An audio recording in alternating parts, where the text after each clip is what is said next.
Hi everyone. Okay, let's just start, right? So there's this French quote from the early 1900s. A French philosopher says "l'art pour l'art," which I basically probably butchered that, but it basically means art for art's sake. But is art really just that? Is a painting just a painting? Is a sculpture just a sculpture, or is it something more? So everyone here in the audience, I want you to think for a little bit. Does art bring value? Is it just art? And that is what I'm going to talk about today. We often see art. We often see art from its aesthetics alone. Right? Yes, beautiful, we call it art. If it's nice looking, we call it art. And sometimes it's sold by aesthetics too. Like it looks good. But art is more than that. Because if beauty is what defines art, what about the raw, expressive, and very far from conventional beauty of Dadaism? There's this one painting. I forgot who made it. It's called the Self Portrait with Fried Bacon. The title is kind of absurd, and the painting basically means, you know, the painting is like a melting face. It's a face melting, and it's like being penetrated with scissors. It's made in the Renaissance era. The Renaissance era is, I think everyone knows what the Renaissance, right? The big time where art is all beautiful and perfect. It's about goddess. It's beautiful, but this kind of art is very far from beautiful. It's not nice to look at. So it's still art. It's still art because art is an expression. So painting, drawing, writing, everything is art, and I have done that since I was tiny child. Like I remember like during kindergarten, whenever I go home from garden to my grandma's house, I always ask my caretaker for two things, and it's every day. I always ask for two things. Bu, ada pulpen sama buku gak? And that's all I ask. And I will draw from home time, and then I'll have lunch, and then I'll draw again, and then I'll take a nap, and then I'll draw again. And that's basically my routine. It's kindergarten until late elementary ish, and yeah, that's my experience with art. And during this, when I was researching for this title, I came across this book by Anjar Charji. I don't know how to spell it. The Aesthetic Brain, and the title is a bit long, but I forgot what it is. And it says, art, when most powerful, can transform a viewer, evoke deep emotions, and communicate new things. I forgot what it. And to take an example from that, we can take Laring's King Death and the Old Woman. It's this painting. It's realism.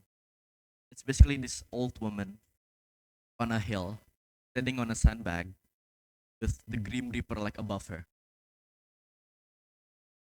It's really cool to me. And it really did say something to me like the quote did. It really made me realize to appreciate hard work because you can just die at any time, right? Like the painting, the Grim Reaper is just above your shoulder. You don't know how long that old lady has walked for. You don't know where it is, but that Grim Reaper is just watching her, and it's terrifying, haunting, but it's really good. And another one I like is Magda's Golconda. It's this painting. It's like from a window, and I'm sure like you've seen this. Maybe you don't know the title, but it's this. I don't know what impressionist something. It's like a window, and like you can see men in black with suits and a hat, like falling down the sky. It's really scary and terrifying. It's scary. It's haunting. Like imagine you waking up, you look over the window, and it's like man falling down. I would not want to see that. And there is a lot of interpretations of that. Maybe he's just feeling watched. Maybe he's just overwhelmed. Maybe people is watching him, but we don't really know, right? And those two paintings I said that I really like, there have been a lot of replicas for it. There have been replicas, there's been copies, there's been remakes even. But those remakes doesn't share the same value as the original one, right? And that's what I mean by art has value. And that is why I want to talk about intentional fallacy. Intentional fallacy. I came across this idea from TEDx YouTube video. Intentional fallacy basically means that an interpretation of an artwork needs to be known by the artwork itself. So, like the artist's intentions and or history is not like necessary. You know? So you can just interpret the artwork as the artwork itself. And one of my experiences with interpretation is this painting right here. This. As you can see, it's a sunset. But the sun is still here. It's not the sunset, right? Sunset, the sun should be here. Should not be visible anymore. And I made the sky red. Why did I make that? It looked cool. There's no real meaning for it. But one of the teachers here during mosaic, he, he saw this and thought I'm stressed because it's sky is red with the sun is red. But no, I just thought it's cool. That's what I mean by interpretations. Because in my point of view, it's just cool. But in this teacher's view, I'm stressed. And that really like brought something to me. Wow, someone can see something very different.